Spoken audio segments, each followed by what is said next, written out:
말씀의 제목은 알파와 오메가, 그런 말씀의 제목입니다. 오늘 본문은 예수님께서 나는 알파와 오메가요, 처음과 마지막이요, 시작과 마침이라, 그렇게 말씀하고 있는 그런 부분입니다. 세 가지로 말씀하시죠. 알파와 오메가요, 처음과 마지막이고 시작과 마침이다. 이 세 가지로 말씀하시지만 실상 내용은 한 가지죠. 다 똑같은 그런 내용입니다. 이 알파와 오메가는 신약 성경에 기록된 헬라어 알파벳의 첫 글자와 마지막 글자죠. 그래서 이 처음과 마지막이요, 시작과 마침이라는 거죠. 그렇게 세 번 반복하심으로 강조하시는 것입니다.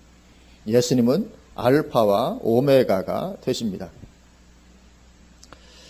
예수님께서 알파와 오메가가 되신다는 말씀은 모든 것이 예수 그리스도로 말미암고 예수 그리스도로 맞춰지게 된다는 것을 의미하는 것입니다.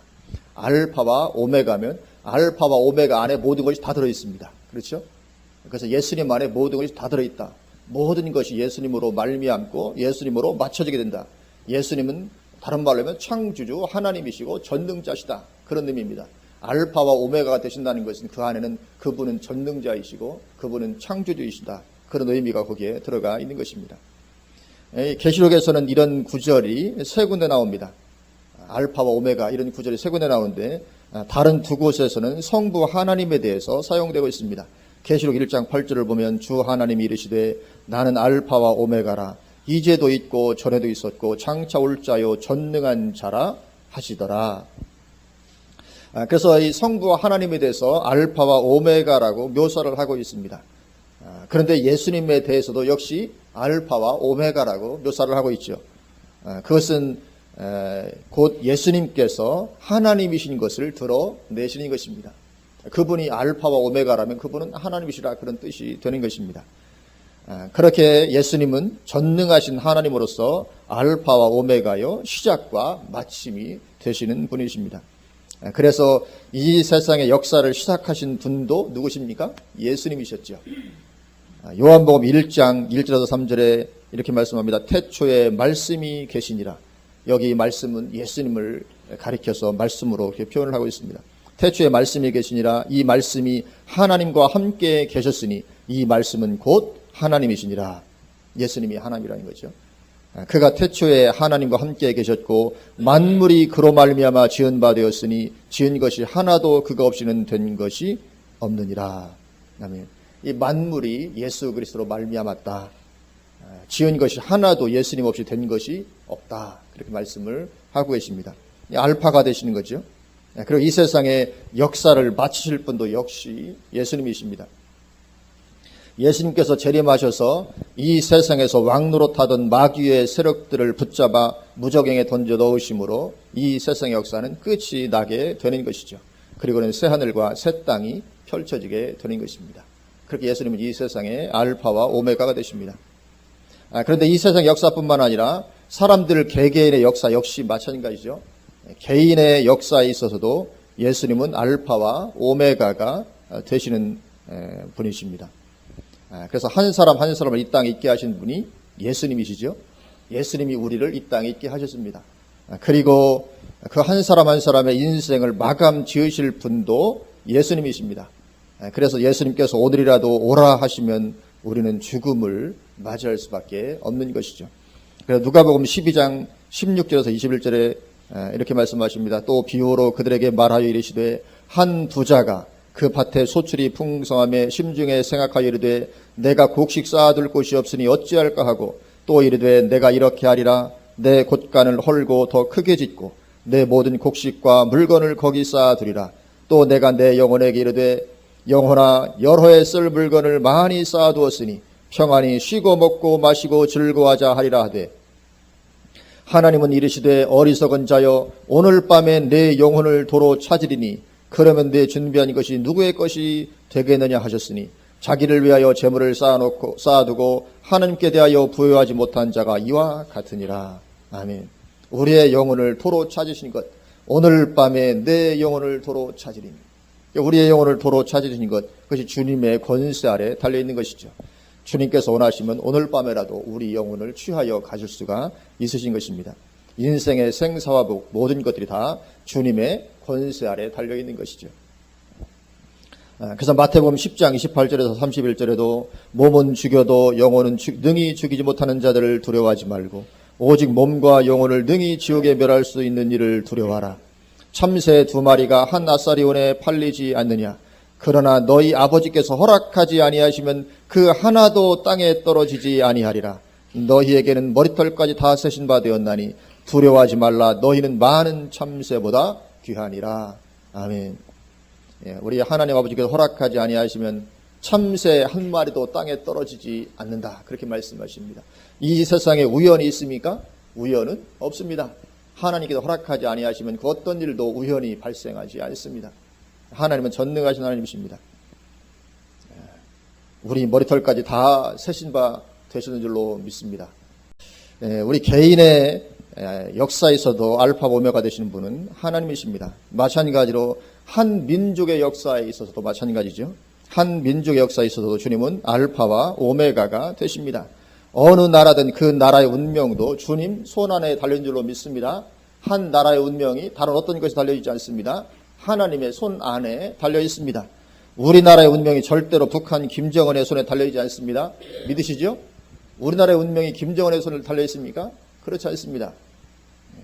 하나님께서 허락하지 않으시면 김정은이 땅굴을 아무리 많이 판다 할지라도 전쟁을 일으킬 수는 없는 것이죠. 아무리 애를 써도 하나님 허락하지 아니하시면 아무것도 할 수 없는 것입니다. 그래서 우리는 땅굴을 두려워해서 요동할 것이 아니라 하나님을 두려워해야 하는 것인 줄로 믿습니다. 요즘 보면 엉뚱을 붙잡고 두려워하는 경우가 있습니다. 그러나 우리가 두려워할 분은 하나님이지 우리는 뭐 땅굴을 우리가 두려워할 그런 것이 전혀 아닌 것이죠. 열방의 운명도 이슬람의 영역에 달려있지 않습니다. 열방의 운명의 이 알파와 오메가 되신 분은 하나님이십니다. 지금 이슬람 세력이 세계 복음화 완성에 이 거대한 장벽으로 가로막고 있죠. 그러나 이슬람 나라들의 운명이 이슬람의 영의 손에 달려있지 않습니다. 그 나라가 어떤 이슬람이 강력하게 장악하고 지배하고 있는 나라라 할지라도 그 나라의 운명이 이슬람의 영의 손에 달려있지 않습니다. 시작과 마침은 알파와 오메가가 되시는 예수님께 달려있는 것이죠. 이 무슬림들은 마음에 하나님 두기를 싫어하므로 하나님께서 내버려 두셨고 그래서 사탄이 두려움을 통해 그들을 지배하며 통치하고 있는 것입니다. 이 명예살인이라는 그런 이름하에 자기 가족을 살해하기도 할 정도니까 그들 안에 얼마나 두려움의 영이 가득하겠습니까? 그래서 이 두려움은 무슬림들을 강력하게 지배하고 있죠. 사탄은 두려움을 주어서 사람들을 통제하고 통치합니다. 사탄은 절대로 사랑을 부어주고 그 사랑으로 사람들을 통치하지 않습니다. 그래서 무슬림들은 거기에서 빠져나오기가 너무 힘이 든 거죠. 일단 이 무슬림 세계에서 빠져나오려고 하는 순간 두려움이 강력하게 덮치는 거죠. 어떻게 그들이 그 두려움에서 담대함을 얻어 빠져나올 수 있을까요? 길은 하나죠. 목숨까지 내어주시며 그들을 사랑하시는 예수님의 사랑을 깊이 깨달을 때 빠져나올 수가 있게 되는 것입니다. 요한일서 4장 18절 19절에 사랑 안에 두려움이 없고 온전한 사랑이 두려움을 내쫓나니 두려움에는 형벌이 있음이라. 두려워하는 자는 사랑 안에서 온전히 이루지 못하였느니라. 우리가 사랑하면 그가 먼저 우리를 사랑하셨습니다. 아멘.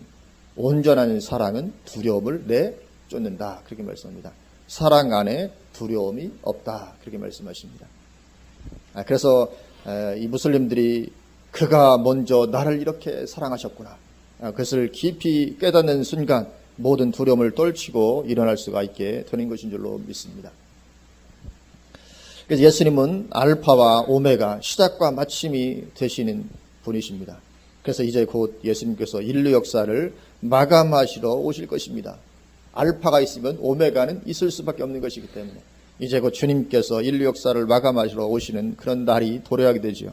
오늘 본문 12절입니다. 오늘 본문에 있는 12절 보면 보라 내가 속히 오리니 내가 줄 상이 내게 있어 각 사람에게 그가 행한 대로 갚아주리라.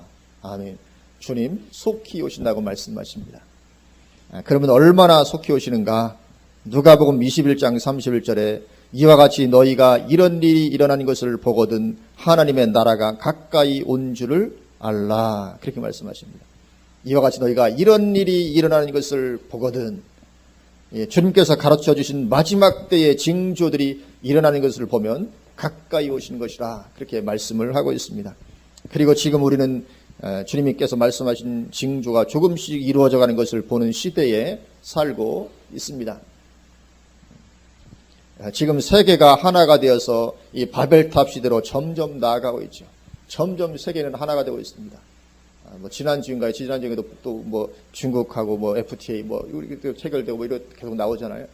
세계는 점점 하나가 되어서 바벨탑 시대로 나아가고 있습니다. 그래서 결국은 큰 성 바벨론의 시대로 들어가는 것이죠. 전 세계적으로 기독교에 대한 저항이 거세지고 있습니다. 전 세계적으로 오직 기독교만, 다른 종교에 대해서는 전혀 저항하지 않습니다. 오직 기독교에 대해서만 전 세계적으로 저항하고 있습니다. 주님 말씀하신 것처럼 내 이름으로 말미암아 너희가 모든 사람들에게 미움을 받으리라 하신 말씀이 이루어져 가고 있는 것이죠. 마지막이 점점 다가오는 것을 우리는 보고 있습니다. 그렇게 주님께서는 이 세상의 역사를 마감하러 오실 것입니다. 그리고 예수님께서 오시면 우리가 할 수 있는 것은 더 이상 아무것도 없죠. 오직 주님의 심판이 이제 이루어지는 것입니다. 그래서 오늘 본문 12절 다시 보면 보라 내가 속히 오리니, 이제 심판이 이루어지는 거죠. 내가 줄 상이 내게 있어 각 사람에게 그가 행한 대로 갚아 주리라. 행한 대로 갚아 주십니다. 주님 오시면 우리가 살아간 그대로 갚아주시게 될 줄로 믿습니다. 그러면 행한 대로 갚아주시는 기준이 무엇입니까? 기준은 주님의 말씀이 기준이죠. 그래서 요한복음 12장 47절 48절에 사람이 내 말을 듣고 지키지 아니할지라도 내가 그를 심판하지 아니하노라. 내가 온 것은 세상을 심판하려 함이 아니요 세상을 구원하려 함이로라. 나를 저버리고 내 말을 받지 아니하는 자를 심판할 리가 있으니 곧 내가 한 그 말이 마지막 날에 그를 심판하리라. 아멘. 예수님의 말씀, 그 말씀이 주님 오셨을 때 이제 마지막 날에 우리를 심판하게 된다. 그렇게 말씀을 하고 있습니다. 그래서 마태복음 7장 19절에서 23절에서도 똑같은 말씀을 하시는 거죠. 아름다운 열매를 맺지 아니하는 나무마다 찍혀 불에 던져지느니라. 이러므로 그들의 열매로 그들을 알리라. 나더러 주여 주여 하는 자마다 다 천국에 들어갈 것이 아니요 다만 하늘에 계신 내 아버지의 뜻대로 행하는 자라야 들어가리라. 이게 기준이 된다는 것이죠. 그날에 많은 사람이 나더러 이르되 주여 주여 우리가 주의 이름으로 선지자 노릇하며 주의 이름으로 귀신을 쫓아내며 주의 이름으로 많은 권능을 행하지 아니하였나이까 하리니 그때 내가 그들에게 밝히 말하되 내가 너희를 도무지 알지 못하니 불법을 행하는 자들아 내게서 떠나가라 하리라. 아멘. 아름다운 열매를 맺지 아니하는 나무마다 찍혀 불에 던져지게 될 거라고 말씀을 하고 있습니다. 그리고 우리가 주님의 말씀 가운데서 하늘에 계신 아버지의 뜻대로 행하면 아름다운 열매를 맺게 되는 거죠. 그 여부로 심판이 결정이 된다는 것입니다. 아름다운 열매 맺지 않으면 찍혀 불에 던집니다. 어떻게 맺습니까? 우리가 주님의 말씀 가운데서 하나님 아버지의 뜻대로 행하면 그런 사람은 아름다운 열매를 맺게 된다는 거죠. 그렇지 아니하면 찍혀 불에 던져지고 말게 된다. 그렇게 말씀을 하고 있는 것입니다. 그래서 우리 주님의 행한 대로 갚아주신 기준은 하나님의 말씀이 기준이 되는 것입니다. 그러면 하나님의 말씀의 핵심은 무엇입니까? 하나님 말씀의 핵심이 뭐죠? 핵심은 사랑하라는 거죠. 그죠? 사랑하라는 것입니다. 가장 핵심은 첫째로 하나님을 사랑하라는 거죠.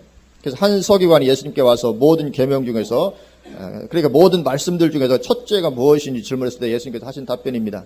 마가복음 12장 29절 30절에 예수께서 대답하시되 첫째는 이것이니 이스라엘아 들으라. 주 곧 우리 하나님은 유일한 주시라. 내 마음을 다하고 목숨을 다하고 뜻을 다하고 힘을 다하여 주 너의 하나님을 사랑하라 하신 것이요. 아멘. 이것이 말씀의 핵심이고 말씀의 첫 번째 되는 것입니다. 하나님을 사랑하는 것입니다. 그런데 하나님을 사랑하되 대강 사랑하는 것이 아니고 마음을 다하고 목숨을 다하고 뜻을 다하고 힘을 다해서, 얼마나 강조하는지 모릅니다. 그냥 마음을 다해서 사랑하라 그런 정도 해도 되는데 그렇게 끝나지 않고 계속 반복해서 마음을 다하고 목숨을 다하고 뜻을 다하고 힘을 다해서 주 너의 하나님을 사랑하라. 이것이 가장 큰 계명이라. 하나님 말씀의 핵심이 그것이죠. 그래서 행한 대로 갚아줄 것이기 때문에 그 기준이 바로 이것이 기준이 되는 것입니다. 내가 하나님을 얼마나 사랑했는지, 그것이 주님 앞에 갔을 때 심판의 기준이 되는 거죠.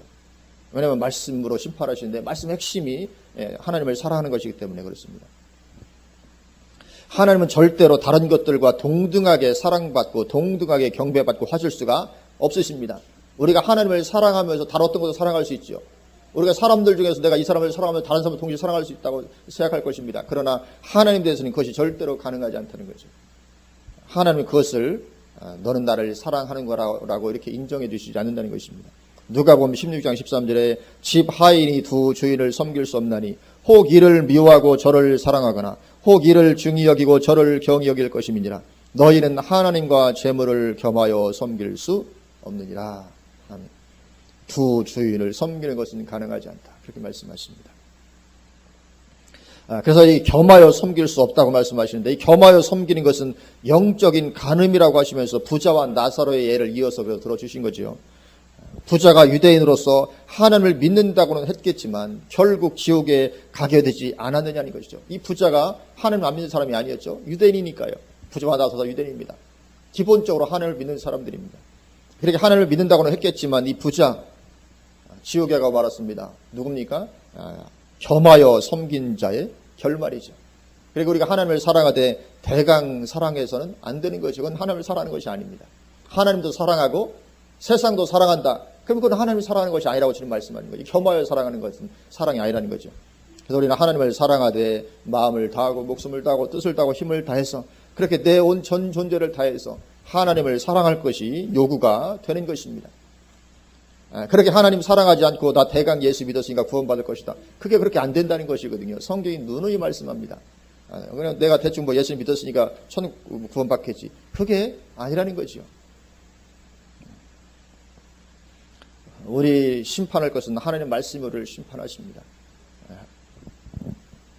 이처럼 하나님 말씀의 핵심의 첫째로는 하나님을 내 전 존재를 다해서 그렇게 사랑하는 것입니다. 그리고 두 번째로는 그 사랑을 가지고 이제 다른 사람들을 사랑하는 거죠. 마가복음 12장 31절 둘째는 이것이니 내 이웃을 내 자신과 같이 사랑하라 하신 것이라 이보다 더 큰 계명이 없느니라. 그렇게 말씀하십니다. 그래서 마지막 날 이것이 심판의 근거가 되는 것입니다. 왜냐하면 예수님께서 내가 온 것을 세상을 심판하려 함이 아니로 세상을 구원하려 함이로되 나를 저버리고 내 말을 받지 아니하는 자를 심판할 리가 있으니 곧 내가 한 그 말이 마지막 날에 그를 심판하리라. 그렇게 말씀하셨기 때문에 주님 하신 이 말씀이 마지막 날에 우리를 심판하게 되는 것입니다. 그래서 이웃을 사랑했는지의 여부는 우리를 심판하게 됩니다. 이 심판의 기준이 됩니다. 그래서 마태복음 25장 31절에서 46절에 이렇게 말씀합니다. 인자가 자기 영광으로 모든 천사와 함께 올 때에 자기 영광의 보좌에 앉으리니 모든 민족을 그 앞에 모으고 각각 구분하기를 목자가 양과 염소를 구분한 것 같이 하여 양은 그 오른편에 염소는 왼편에 두리라. 그때 임금이 그 오른편에 있는 자들에게 이르시되 내 아버지께 복받을 자들이여 나와 창세로부터 너희를 위하여 예비된 나라를 상속받으라.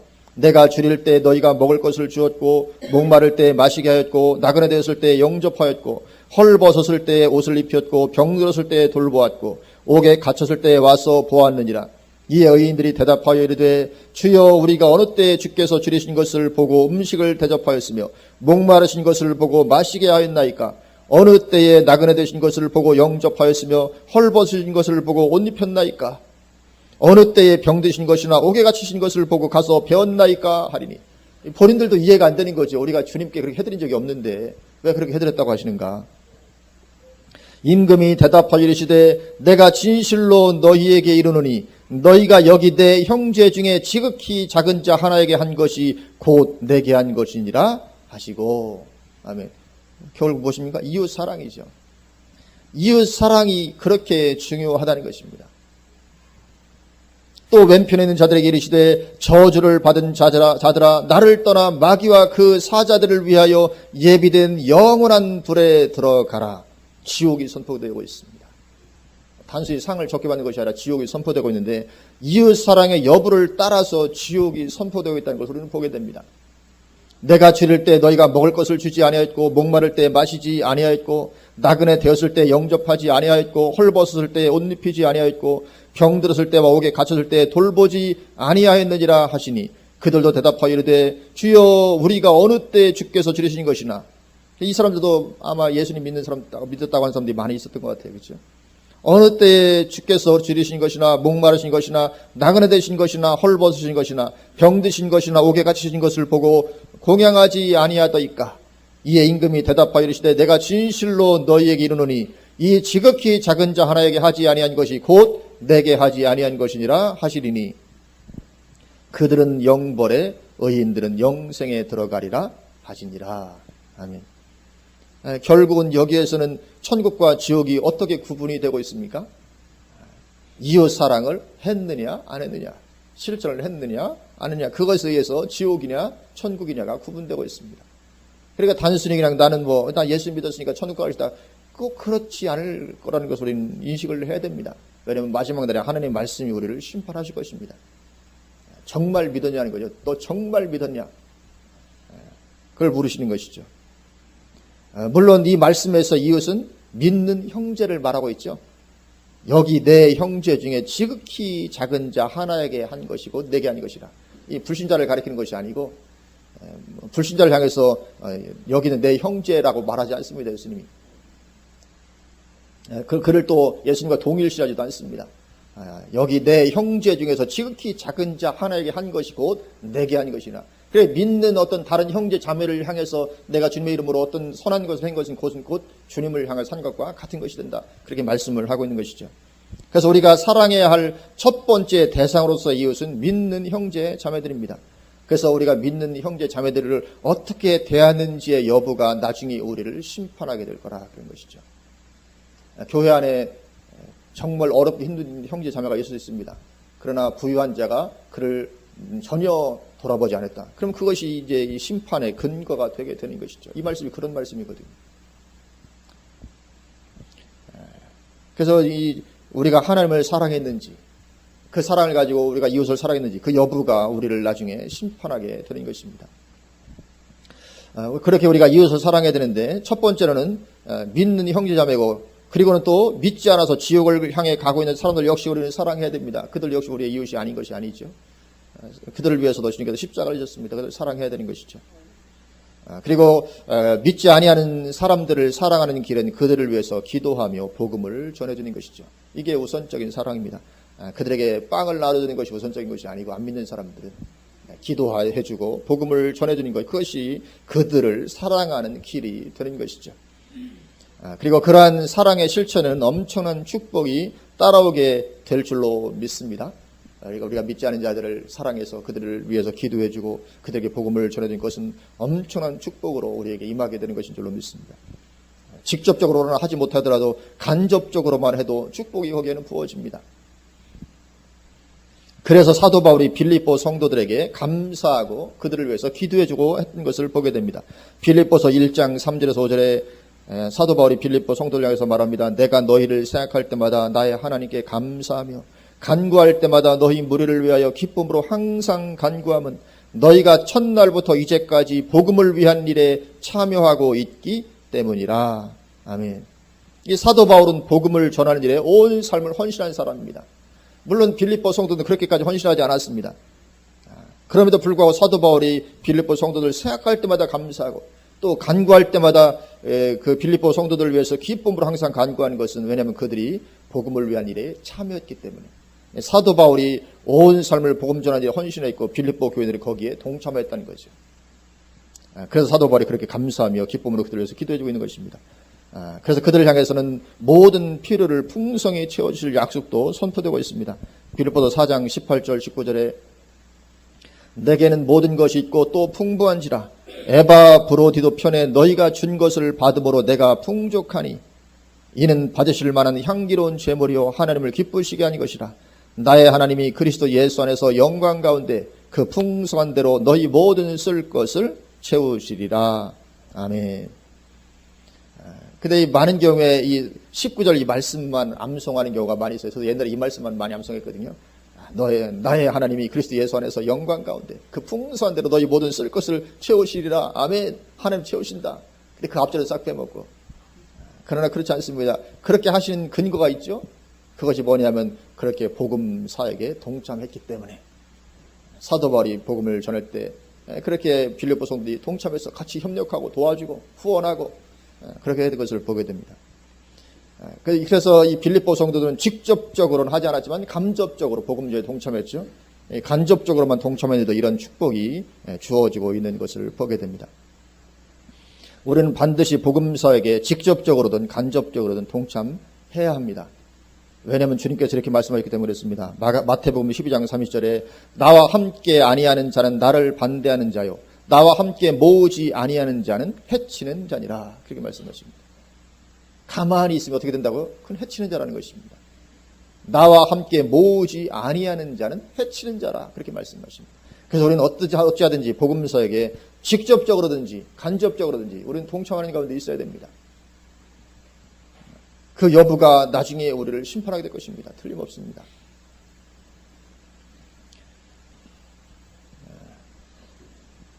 그래서 우리가 그렇게 복음 사역에 우리가 참여하는 데 있어서 해야 될 1차적인 것은 기도하는 거죠. 복음 전도를 위해서 기도하는 것입니다. 마태복음 9장 37절 38절에 이에 제자들에게 이르시되 추수할 것은 많되 일꾼이 적으니 그러므로 추수하는 주인에게 청하여 추수할 일꾼들을 보내주소서 하라 하시니라. 먼저 기도하라는 거죠. 항상 이 추수할 일꾼은 늘 부족한가 봐요. 어느 시대나. 주님은 그것을 위해서 기도하라고 말씀을 하고 계십니다. 1차적인 것은 기도하는 거죠. 복음 전도를 위해서. 가까이 있는 이웃의 안 믿는 영혼을 위해서도 우리가 기도해야 되고 또 멀리 열방의 어떤 나라를 위해서도 기도해야 되고 우선은 추수를 위해서 기도하는 거죠. 그리고는 하나님 인도하심을 따라 복음을 전하는 것입니다. 기도하는 가운데 있으면 하나님께서 복음 들을 영혼들을 반드시 예비하실 줄로 믿습니다.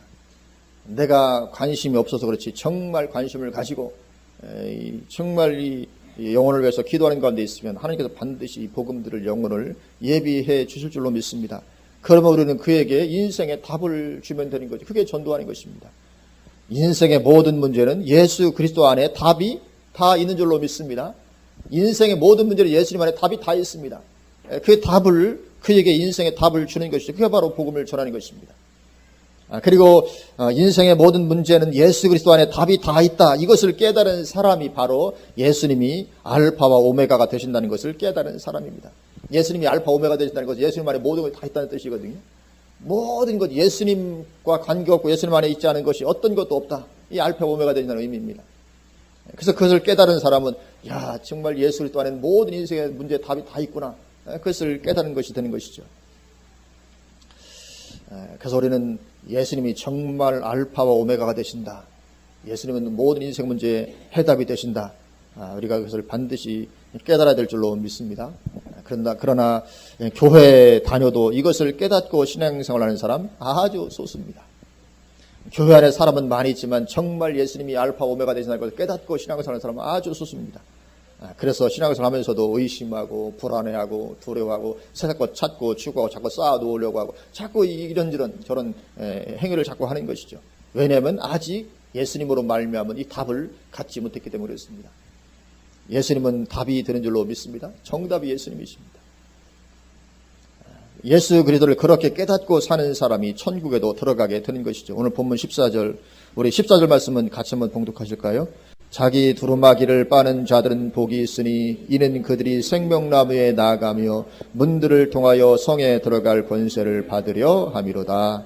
아멘. 자기 두루마기를 빨아야 되는데 그래야 복이 있어서 천국에 들어가는데 두루마기를 어디에 빱니까? 예수님의 피에 빠는 것이죠. 계시록 7장 14절에 내가 말하기를 내 주여 당신이 아시나이다 하니 그가 나에게 이르되 이는 큰 환난에서 나오는 자들인데 어린 양의 피에 그 옷을 씻어 희게 하였느니라. 이 옷은 예수님의 피에 씻는 것입니다. 그래서 예수님의 피에 씻는다는 이것을 또는 예수 그리스도로 옷 입는 것으로 그렇게 표현하기도 합니다. 표현은 달라도 뜻은 마찬가지인 거죠. 그래서 그런 사람은 예수님이 답이라는 것을 깨달았기 때문에 이제는 이 세상 걸 위해 살지 않습니다. 예수의 피에 빤 사람, 예수 그리스도 옷 입은 사람, 이거 예수로 답이 난 사람이죠. 그래서 당연히 이 세상 것을 위해 살지 않습니다. 그래서 로마서 13장 14절에 오직 주 예수 그리스도로 옷 입고 정욕을 위하여 육신의 일을 도모하지 말라, 그렇게 말씀을 하고 있습니다. 그래서 오직 예수로 그리스도로 옷 입은 사람, 이 사람은 예수님이 알파와 오메가가 되신다는 것을 깨달은 사람입니다. 그리고 이런 사람이 바로 천국에 들어가게 되는 것이죠. 그래서 알파가 되시는 예수님은 오메가도 되십니다. 이제 곧 역사를 마감하러 오실 것입니다. 물론 어쩌면 그 전에 우리 개인의 역사를 마감하실지도 모릅니다. 어쩌면 우리 중에 예수님 오시기 전에 인생을 마칠 분들이 있을지 모르죠. 이제 그렇게 주님은 이 역사를 마감하러 오실 것입니다. 알파와 오메가로서 모든 것에 주관한 자가 되시는 전능하신 하나님을 우리가 정말로 깨닫고 우리가 하나님을 의지하되 온전히 의지하여 살아가는 삶 되시기를 주님의 이름으로 축원을 드립니다.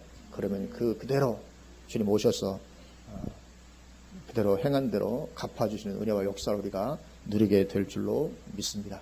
그거 바라보고 살아가시는 저 여러분 되시기를 주님의 은혜로 이름으로 축원을 드립니다. 아멘. 기도하시겠습니다.